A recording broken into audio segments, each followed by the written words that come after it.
জড় নই, মৃত নই, নই অন্ধকারের খনিজ। আমি তো জীবন্ত প্রাণ, আমি এক অঙ্কুরিত বীজ, মাটিতে লালিত ভীরু। শুধু আজ আকাশের ডাকে মেলেছি সন্দিগ্ধ চোখ, স্বপ্ন ঘিরে রয়েছে আমাকে। কবি সুকান্ত ভট্টাচার্যের কবিতা আগামী।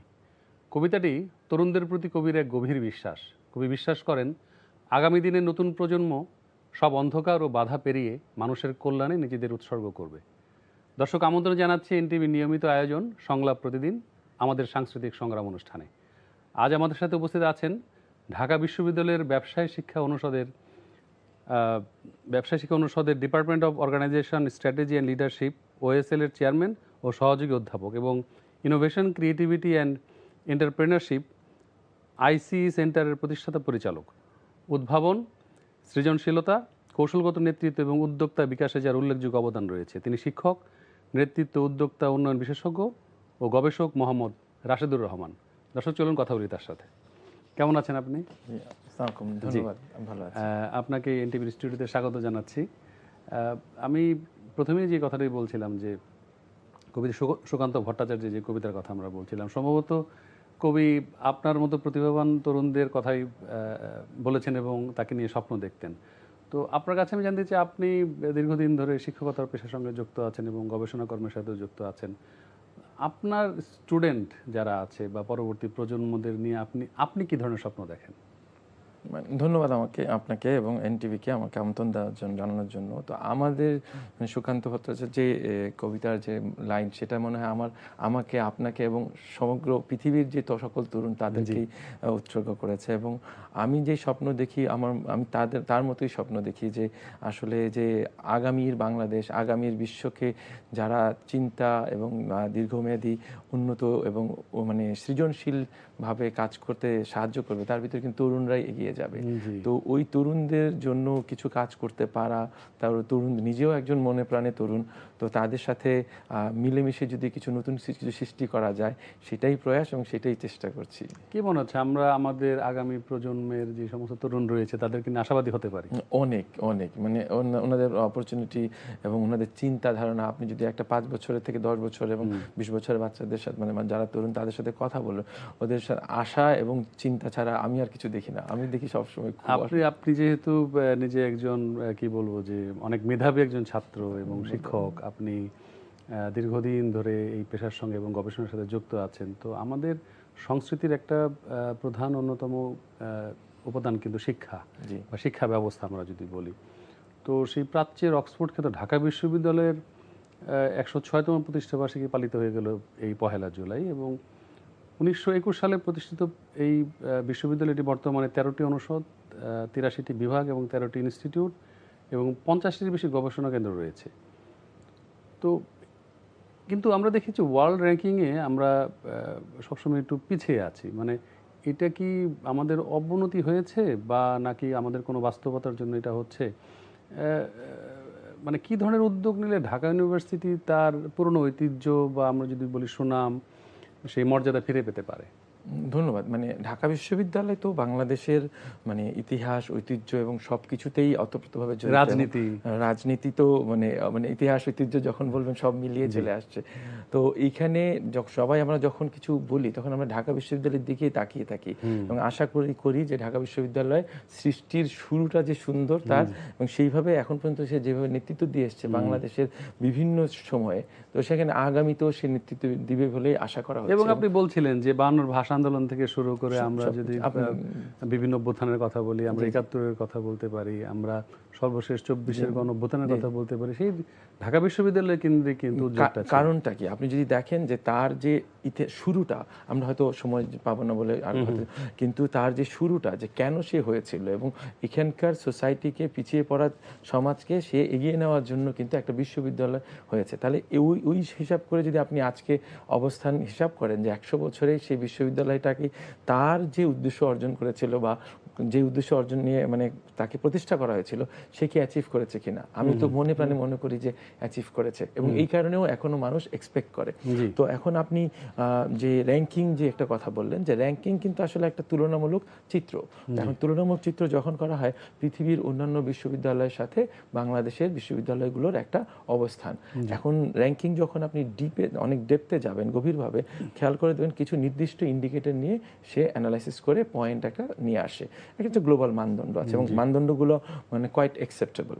এখন ওই মানদণ্ডগুলো অ্যাচিভ করার জন্য কিন্তু চিন্তা, বিনিয়োগ এবং সেটা অনুযায়ী কিছু কর্ম পরিকল্পনা করা উচিত। জি। তো সেই হিসেবে আপনি শুধু ঢাকা বিশ্ববিদ্যালয় কেন, বাংলাদেশের কোনো শিক্ষা ব্যবস্থার যারা সকল স্টেক হোল্ডার আছে তারা মিলে কিন্তু সমন্বিত একটা প্রয়াস না হলে কোনো একটা বিশ্ববিদ্যালয়ের পক্ষে ওই র্যাঙ্কিংয়ে আলোচনা করা বা সামনে আসাটা খুব ডিফিকাল্ট হবে। তা যেমন আপনি যদি বলেন যে ইউএস বেস এডুকেশন সিস্টেম বা এশিয়ান, চায়নার এখন এডুকেশন সিস্টেমটা অনেক স্ট্রং হচ্ছে, তো তাদের যদি দেখেন যে শুধু বিশ্ববিদ্যালয়ের পলিসি কিন্তু গুরুত্বপূর্ণ, সাথে সাথে রাষ্ট্র ব্যবস্থায় পলিসি শিক্ষাটাকে কিভাবে প্রায়োরিটি নিচ্ছে, এবং এভারেজ একটা আলোচনা আছে যে 5 থেকে 6% আপনার ইনভেস্ট করতে হবে এডুকেশনে। তাহলে ওই ইনভেস্টমেন্টটা কোথায় যাবে? এডুকেশনে, রিসার্চে, ল্যাবে, পরিকল্পনায়। তো আপনি যেমন আমি আলোচনা করছি যে তুলনামূলকভাবে আমি পিছিয়ে পড়ছি, কিন্তু এটার সাথে কেনটা প্রশ্ন করা উচিত এবং কি কি যে ইন্ডিকেটর সেখানে আমি কেন ফেল করছি। এখন যদি বলা হয় যে একটা একটা একটা টপ ইউনিভার্সিটির টোটাল যে এন্ডোমেন্ট ফান্ড বা অ্যানুয়াল ফান্ড, সেটার সাথে ঢাকা ইউনিভার্সিটির অ্যানুয়াল ফান্ড হিসাব করলে দেখবেন যে আকাশ পাতাল পার্থক্য। তাহলে আমি কিন্তু কম্পেয়ার করার সময় হার্ভার্ডের সাথে কম্পেয়ার করছি, অক্সফোর্ড অফ দ্য ইস্ট বলছি, মানের সাথে কম্পেয়ার করছি, কিন্তু at the same time okay যে ইনপুট দেওয়া হচ্ছে, ওনার উপরে যে ইনভেস্টমেন্ট দেওয়া হচ্ছে বা যে নেতৃত্ব দেওয়া হচ্ছে রাষ্ট্রীয় এবং বিশ্ববিদ্যালয়, এবং আপনি এডুকেশন, আমি শুধু কোনো একটা পার্টিকুলার প্রতিষ্ঠানকে না বলে এডুকেশনের যে স্টেক হোল্ডাররা আছে ইকোসিস্টেমের, তাদের প্রত্যেকের কিন্তু একটা সামগ্রিক রোল আছে। যে সামগ্রিক রোলটা যদি একে অপরের সাথে না খেলেন, একসাথে না হয়, তাহলে কিন্তু মানে একটা আশা করা যাবে না। আপনি বলছিলেন অনুষ্ঠানের শুরুতে দিকে আপনার সাথে কথা হচ্ছিল, আপনি বলছিলেন যে আপনাদের কিছু নতুন করে পরিকল্পনা হয়েছে। আমি ওটা নিয়েও যেমন আমরা মানে বিশ্ববিদ্যালয় পর্যায় থেকে যে ঢাকা বিশ্ববিদ্যালয়ের যে নেতৃত্বে যারা আছেন তারা কিন্তু এটা দেখেছেন, বুঝেছেন, বুঝে আমাদেরকে কিছু জায়গায় আলোচনা করে তার সুযোগ দিয়েছেন। যেমন আমি নিজে এটার সাথে জড়িত ছিলাম, এবং আপনি জানেন যে আমার ডিপার্টমেন্টের নাম হচ্ছে অর্গানাইজেশন স্ট্র্যাটেজি এন্ড লিডারশিপ। তো এই বিভাগে পড়তে যে এবং পড়াতে যে আমি দেখলাম যে আমাদের তো একটা পরিকল্পনা দরকার। তো সেই হিসেবে কিন্তু আমরা যখন অ্যাপ্রোচ করলাম যে মাননীয় উপাচার্য এবং বিশ্ববিদ্যালয়ের সকল মানুষকে, তারা অসাধারণভাবে মানে সাপোর্ট করেছে এবং বলেছে যে করো, কিছু একটা করা যায়। তখন এখন কিন্তু আমরা কয়েকদিন আগে মাননীয় উপাচার্যের আমরা একটা চেয়ারম্যান, ডাইরেক্টর সহ সবার সাথে একটা মিটিং করে আমরা একটা একাডেমিক প্ল্যান তৈরি হয়েছে। ওই একাডেমিক প্ল্যানে কিন্তু আমরা চেষ্টা করেছি সেটা ইমিডিয়েটলি সবার সাথে শেয়ার হবে, এবং এটা করার উদ্দেশ্য হয়েছে যে এই একাডেমিক প্ল্যানটা শুধু ঢাকা বিশ্ববিদ্যালয়ের জন্য নয়, এটা যাতে সকল বিশ্ববিদ্যালয়ে কোনো না কোনোভাবে তার মতো করে কাস্টমাইজ করে একটা টেমপ্লেটের মতো করে করা হয়েছে। তো ওইটা যখন পাবলিক হবে আশা করছি এটার জন্য একটা কিছু পাওয়া যাবে। ওখানে কিছু কিছু হাইলাইট করা হয়েছে, যেমন আমরা 11টা পিলার হাইলাইট করেছি যে কোথায় কোথায় বিশ্ববিদ্যালয়কে তার ইনভেস্টমেন্ট, তার নেতৃত্ব এবং তার যে কর্মপরিকল্পনাগুলো সাজানো উচিত। তো 125তম বর্ষ ঢাকা বিশ্ববিদ্যালয়, সেটার আলোকে ওই পরিকল্পনাটা করা হয়েছে সামনে রেখে। এটা কি ওএসএল এর নিজস্ব? না, এটা ঢাকা বিশ্ববিদ্যালয়ের নিজস্ব একটা পরিকল্পনা, এবং এইটা ঢাকা বিশ্ববিদ্যালয় আমাদেরকে আমরা অনেকটা বড় গ্রুপ অফ শিক্ষকরা মিলে এটা কাজ করেছেন। সকল শিক্ষক, ঢাকা বিশ্ববিদ্যালয় শিক্ষকদের, শিক্ষার্থীদের, আমার অ্যালামনাই, আমাদের পলিসি মেকার, সবার মতামত নিয়ে প্রায় 2200 প্লাস মানুষের অপিনিয়ন নিয়ে এটা একটা পরিকল্পনা করা হয়েছে, কিছু স্ট্রাকচার এবং একটা ভিশন আমরা করেছি, যেটা বলেছে যে B the inspiration for inclusive innovation and moral leadership. তো একটা বিশ্ববিদ্যালয় তার ইনোভেশনটা ইনক্লুসিভ করার এবং নেতৃত্বটা মোরাল লিডারশিপ নিয়ে এগিয়ে যাবে। তো এইটার ভিত্তিতে আপনি যেটা বলছিলেন যে 52 থেকে এখন পর্যন্ত যে ঢাকা বিশ্ববিদ্যালয় যে মোরাল লিডারশিপটা দিয়ে আসতেছে, সাথে সাথে আপনি ইনক্লুসিভ ইনোভেশনে বা ইনোভেশনটা যদি সবাইকে নিয়ে আগানো যায়, তখন ওই যে আপনি প্রথম যে সুকান্তের যে কথা বলছিলেন যে যে এই তরুণরা তো সম্ভাবনাময় যে তরুণদের তরুণ। গ্রাউন্ডটাই কিন্তু বিশ্ববিদ্যালয় বিশ্ববিদ্যালয় বা আর শিক্ষা আমরা প্রতিষ্ঠান। যারা একটু বয়সে বিভিন্ন সময় এগিয়ে যাচ্ছি, মানে আমাদের একটা প্লাস পয়েন্ট আছে, আমরা সবসময় তরুণদের মাঝে থাকি আর আমরা নিজেদেরকে বয়স হলেও আমরা তরুণই ভাবি। তো ওই জায়গায় কিন্তু তখনই আমরা ওই খেলতে পারবো। এই বিশ্ববিদ্যালয় একটা খেলার জায়গা, একটা সুন্দর একটা মানে আমি বলবো যে নতুন সৃষ্টির জায়গা। তো সেই জায়গায় কিছু দিক নির্দেশনা যেমন লাগবে, সাথে সাথে ইনভেস্টমেন্টটা লাগবে, আর তখনই র্যাঙ্কিং নিয়ে কথা বলাটা উচিত হবে। তবে র্যাঙ্কিংটাও খুবই ইম্পর্টেন্ট। জি, খুবই ভালো লাগলো, মানে অত্যন্ত চমৎকারভাবে আপনি বললেন। তো আমরা দেখেছি যে আমাদের যে বর্তমান প্রধানমন্ত্রী তারেক রহমান গত এই 14 জুলাই ঢাকা মানে বিশ্ববিদ্যালয়ের যে তারুণ্য স্টার্ট আপ ও সম্ভাবনার বাংলাদেশ শীর্ষক কর্মসূচির উদ্বোধন করেছেন, এবং এখানে তরুণ প্রজন্ম, যুব সমাজের উদ্ভাবনী ধারণা, সৃজনশীলতা এবং উদ্যোক্তার সম্ভাবনাকে জাতীয় উন্নয়নের মূলধারায় যুক্ত করার কথা বলা হয়েছে।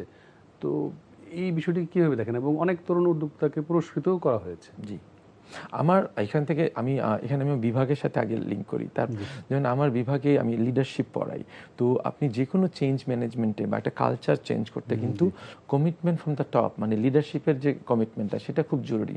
এখন যখন আমরা প্রধানমন্ত্রীকে দেখব যে সরাসরি মানে যারা ফিল্ডে আছে শিক্ষার্থী, তাদের সাথে যখন কথা বলবে, তখন এই কথাটা তাও কি কথা বলা হচ্ছে, তারুণ্য, নেতৃত্ব, উদ্যোক্তা উন্নয়ন, স্টার্ট আপ একটা উদ্যোক্তা উন্নয়নেরই একটা অংশ। তো এই যে এই বিষয়গুলো নিয়ে যখন কথা বলে, তখন কিন্তু বটম অফ দ্য পিরামিডে মানে স্টেক হোল্ডার সবাই কিন্তু হোপফুল হয় যে একটা নতুন প্রধানমন্ত্রী, তার ডিরেকশন কোন দিকে যাচ্ছে। তো এই উদ্যোগটা তো প্রশংসনীয় শুধু বললে হবে না, এটা মানে অবশ্যই প্রয়োজনীয়।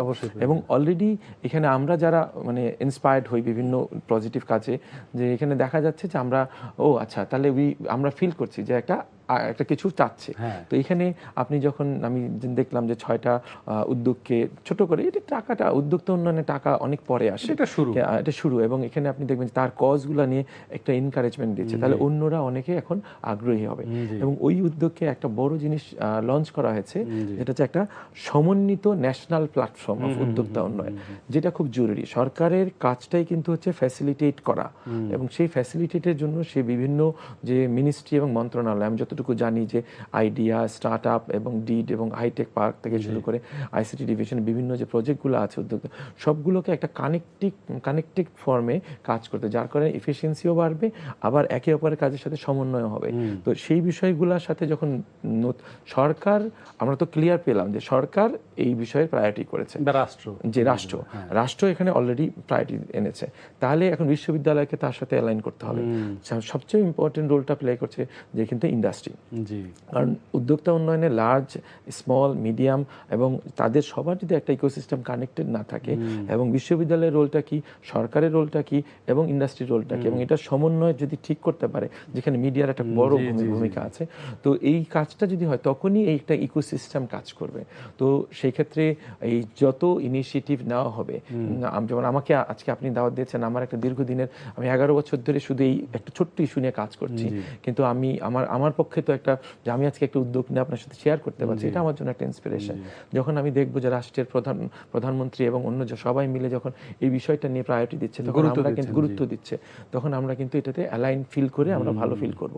তখন আমার মতো আরো অনেক তরুণরা কিন্তু ফিল করবে যে না, আমাদের বাংলাদেশটা একটা সঠিক ডিরেকশনে এবং এগিয়ে আসবে, তারা এগিয়ে আসতেই হবে। আমরা এতক্ষণ ধরে আপনার কাছ থেকে খুব চমৎকার কিছু তথ্য এবং এই শুনছিলাম। তো আমরা যদি একটু ভিন্ন প্রসঙ্গে যাই, আমরা আবার আপনার সেই পড়াশোনার যেই সেক্টর, সেখানে ফিরে আসব। আমরা যদি একটু ঈদে প্রাসঙ্গিকভাবে আসতে হয় যে আমি জানি আপনি নিয়মিত ফুটবল খেলা দেখেন, এবং গ্রেটেস্ট অন আর্থ বলা হয়ে থাকে বিশ্বকাপ ফুটবলকে, যেহেতু আর এবার 48টি দলের প্রথম বিশ্বকাপ এবং 3 দেশের যৌথ আয়োজন, 104টি ম্যাচ, এবং নতুন মানে দেশগুলোর চমক, তারকা বনাম নতুন প্রজন্ম। তো আর মাত্র 2 দিন পর ফাইনাল হতে যাচ্ছে। মানে কি মনে হচ্ছে যে আর্জেন্টিনা বা স্পেন কে আসতে পারে? মানে খেলাটা নিয়ে মানে অসাধারণ। আমি একটা দলের ফ্যান এবং আমি যাকে সাপোর্ট করছি সে ফাইনালে গেছে, আর্জেন্টিনা।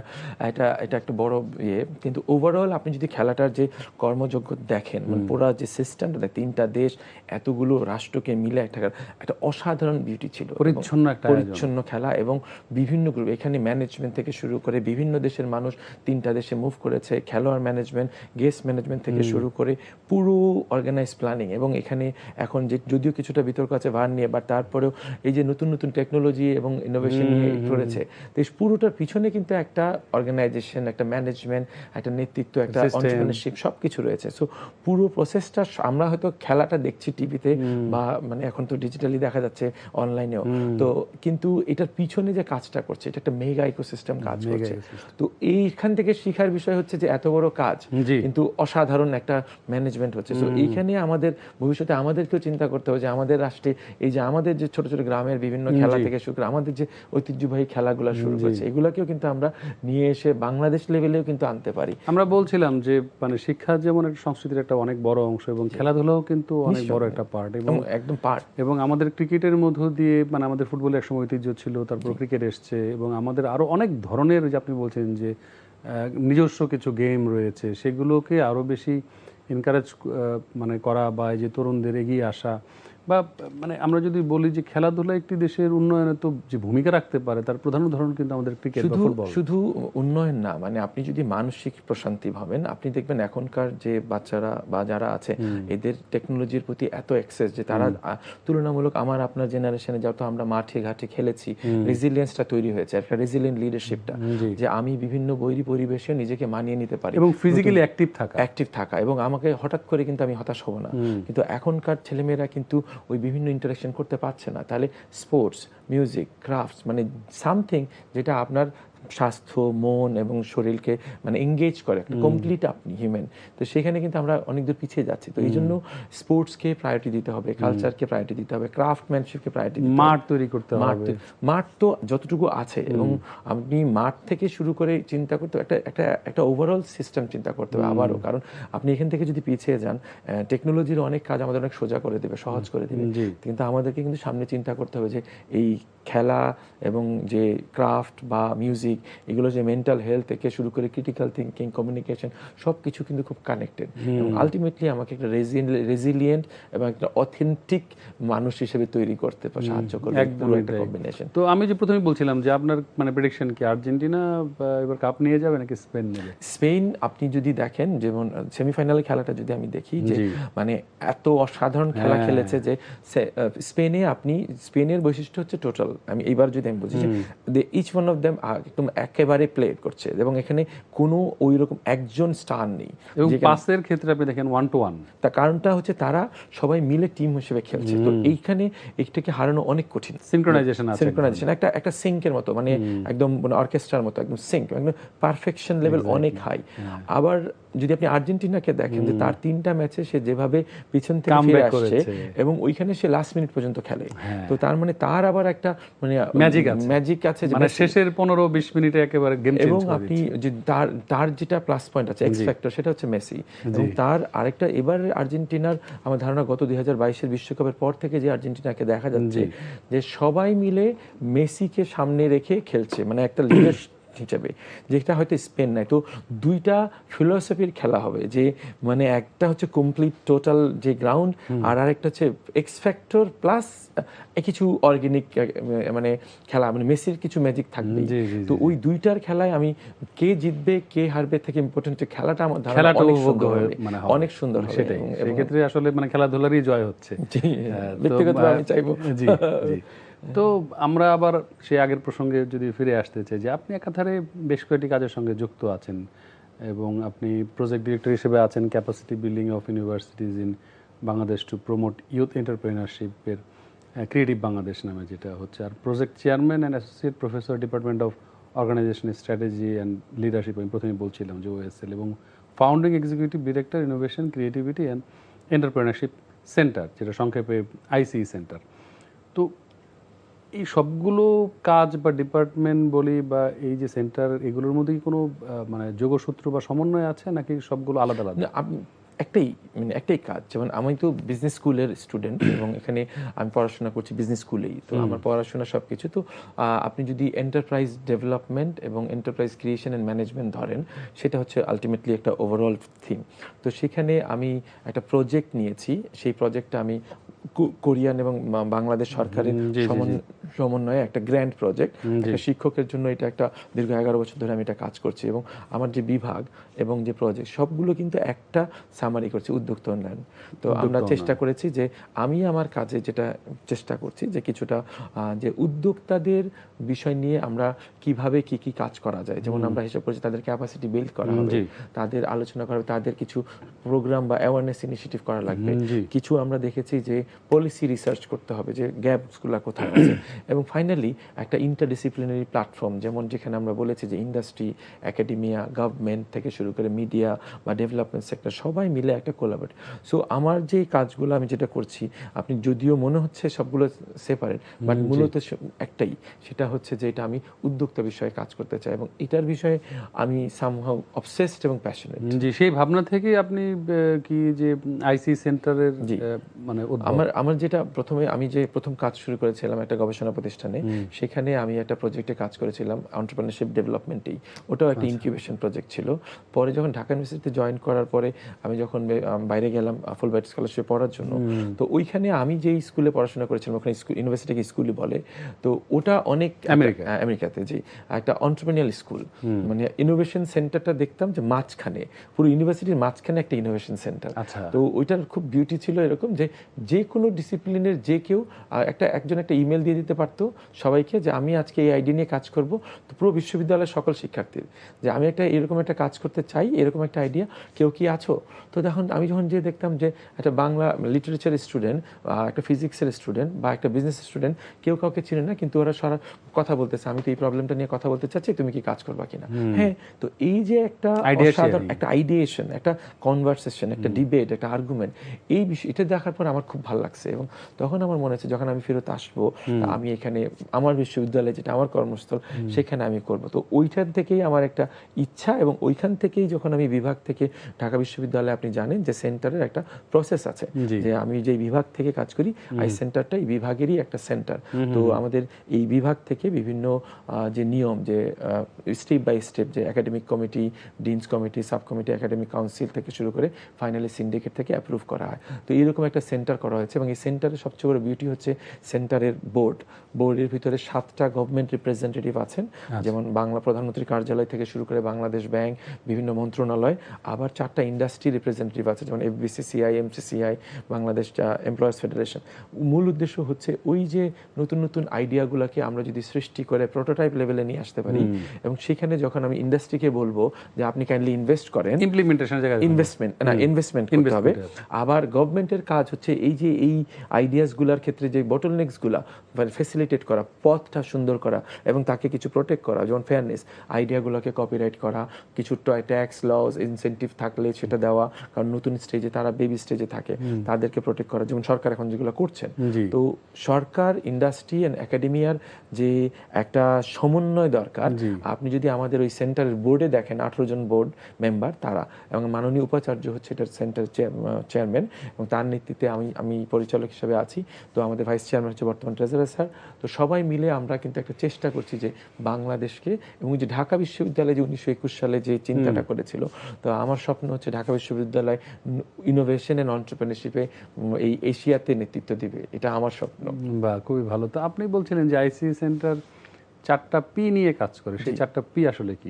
4টা পি হচ্ছে গিয়ে person, programme, policy and platform. তো একটু আগে যেটা বলছিলাম যে পার্সন হচ্ছে যে ব্যক্তির ক্যাপাসিটি বিল্ড করতে হবে। তো আমরা যেহেতু বিভিন্ন ডিসিপ্লিনে বিভিন্ন জন কাজ করছি, আর উদ্যোক্তা উন্নয়ন একটা স্ট্রাকচার প্রসেস, তো একসময় আমরা একটু একটা ভাবে মানে ঠেকে রাস্তায় নেমে উদ্যোক্তা হয়েছি, কিন্তু এখন কম্পিটিশন অনেক স্ট্রং। তো সেই ক্ষেত্রে কিন্তু এখন আপনার এডুকেটেড এন্টারপ্রেনারশিপ হওয়া লাগবে। তো সেই জন্য প্রথম পির মূল ফোকাস হচ্ছে ক্যাপাসিটি বিল্ডিং পার্সনের উপরে। সেকেন্ড পি হচ্ছে প্রোগ্রাম। সো আমরা যত কাজই করি না কেন, কিছু সেমিনার, ট্রেনিং, অ্যাডভোকেসি এগুলো করা লাগবে, যাতে করে সবাই সবার অপিনিয়ন্সগুলো শেয়ার করতে হবে। সেটা হচ্ছে সেকেন্ড পির ফোকাস। থার্ড পি হচ্ছে গিয়ে পলিসি, যেখানে রিসার্চের মাধ্যমে, ইনডেপথ রিসার্চের মাধ্যমে আমরা কিছু গ্যাপসগুলো দেখব বা কিছু করণীয়গুলো দেখব, সেগুলো আমরা সরকারকে বা রিলেভেন্ট বডিকে, ইন্ডাস্ট্রিকে আমরা শেয়ার করব যে যে এই জায়গাতে আমাদের এই কাজগুলো করলে ভালো হয়। এবং লাস্ট যে প্ল্যাটফর্ম, সেখানে মূলত ওই যে একটা উদ্যোক্তা উন্নয়ন বা ওই যে ফুটবল খেলার সাথে যে সমন্বয়, এটা একটা ইকোসিস্টেম। এখানে কোনো একটা প্রতিষ্ঠান বা একটা গ্রুপের একটা প্রতিষ্ঠান কাজ করলে হবে না, সবাই মিলে কাজ করতে হবে। তো তাহলে স্কুল থেকে শুরু করে বিশ্ববিদ্যালয়, সরকারের মন্ত্রণালয় থেকে শুরু করে প্রধানমন্ত্রী এবং তার কার্যালয়, এবং ইন্ডাস্ট্রির সবচেয়ে লার্জ প্লেয়ার থেকে শুরু করে কিন্তু স্মল মিডিয়াম, যেখানে মিডিয়া রোলটা অনেক ইম্পর্টেন্ট। আর ডেভেলপমেন্ট সেক্টরে যারা কাজ করছেন তারা ইন্টারন্যাশনালি কি হচ্ছে সেটা, তো এদের সবার সমন্বয়ের একটা প্ল্যাটফর্ম হওয়া দরকার, যেটা কিনা ফোর্থ পি অ্যাড্রেস করে। আচ্ছা, মানে খুবই চমৎকার আইডিয়া। এবং আমরা জানি যে এই প্রথমবারের মতো আইডিয়া কম্পিটিশন 2026 শুরু হতে যাচ্ছে, এবং সেটা এই মাসে সম্ভবত। তো কারা কিভাবে এই এই এই এই ইয়ের সাথে কাজ করার সুযোগ পাবে? ধন্যবাদ। মানে এটা আমাদের স্বপ্নের শুরু, যদি বলেন যে ওই স্বপ্নের। তো আমরা গত এই প্রজেক্টের আন্ডারে, ক্রিয়েটিভ বাংলাদেশ প্রজেক্টের আন্ডারে, যেটা কিনা সাউথ কোরিয়ান, আমাদের দক্ষিণ কোরিয়ান এবং বাংলাদেশ সরকারের একটা যৌথ প্রয়াস, তো সেখানে আমরা যেটা করছি যে আমরা একটা স্টেপ বাই স্টেপ কাজ করছি, 5টা স্টেপে। প্রথম কাজ আমরা করেছি ইনফ্রাস্ট্রাকচার।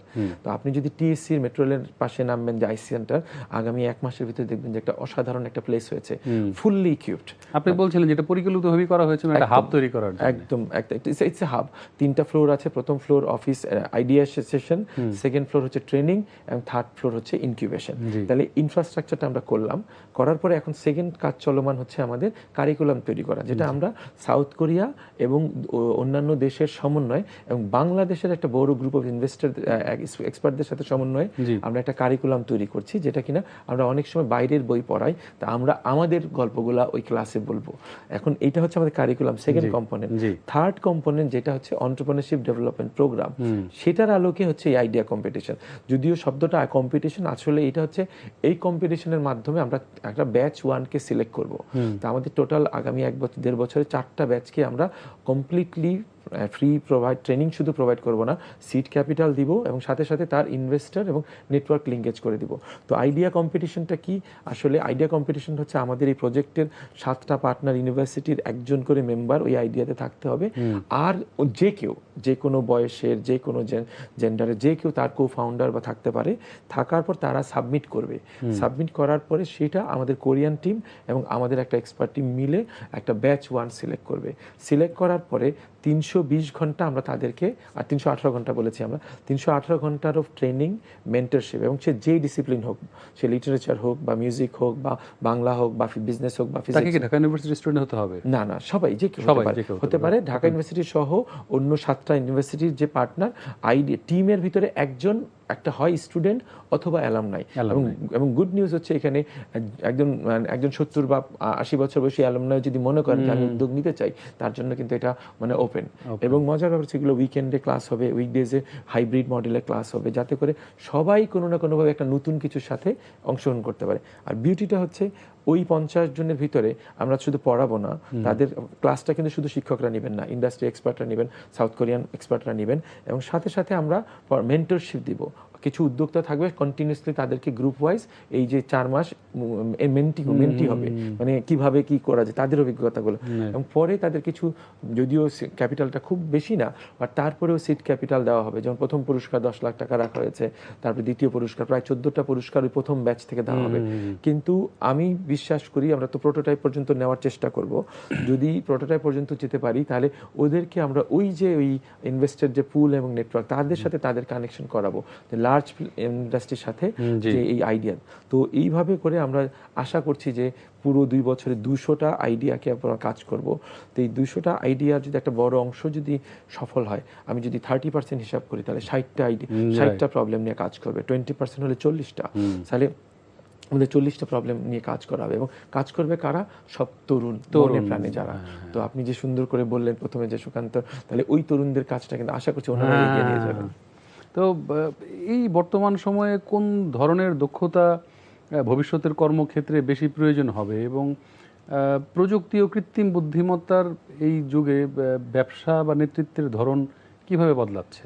তো আপনি মানে যদি নেতৃত্বের গুণাবলীর কথা বলেন যে আপনি টেকনোলজি এবং প্রযুক্তি যেটা অ্যাডভান্সমেন্ট, সেখানে এআই এবং আদার যে ফর্মস অফ মানে ফ্রন্টিয়ার টেকনোলজিস যেগুলো আছে, সেখানে কিন্তু আপনি দেখবেন যে এগুলো রিয়েলিটি এখন, মানে এখন এখানে আপনাকে অ্যাডাপ্ট করা, চেঞ্জ ম্যানেজমেন্টের মানে you understand, you adapt and then you grow. তাহলে আপনাকে প্রথম কাজটাই হতে হবে অ্যাডাপ্ট করতে হবে। তা অ্যাডাপ্টের ভিতরে যেটা একটা নতুন একটা ডিফারেন্ট স্কিলস। তা আপনি যখন সোশ্যাল মিডিয়ায় যদি দেখেন যে সবাই বোঝাচ্ছে কিভাবে আপনি ক্লড, চ্যাট জিপিটি থেকে শুরু করে বিভিন্ন রকম ভিডিও, ক্যানভা থেকে সব বিভিন্ন রকম সফটওয়্যারসগুলো কিভাবে শিখতে হবে, এবং খুব তুলনামূলক খুবই ইজি, ঘরে বসে শেখানো যায়। তাহলে এগুলা আপনাকে প্রথমে শিখতে হবে। গুড নিউজ হচ্ছে এগুলা কিন্তু একটা সুইমিং, সাঁতার কাটা, সাইকেল চালা এরকমই একটা স্কিলস সম্ভব। কিন্তু এটার সাথে সাথে কিন্তু তাহলে এগুলাকে যদি আপনি দেখেন, এই সবগুলো বিষয় কিন্তু আমার একটা জিনিস ফোকাস করছে, আমাদের সবাইকে এফিসিয়েন্সির দিকে ধাবিত করছে। মানে আমরা আগের থেকে আরো বেশি এফিসিয়েন্ট।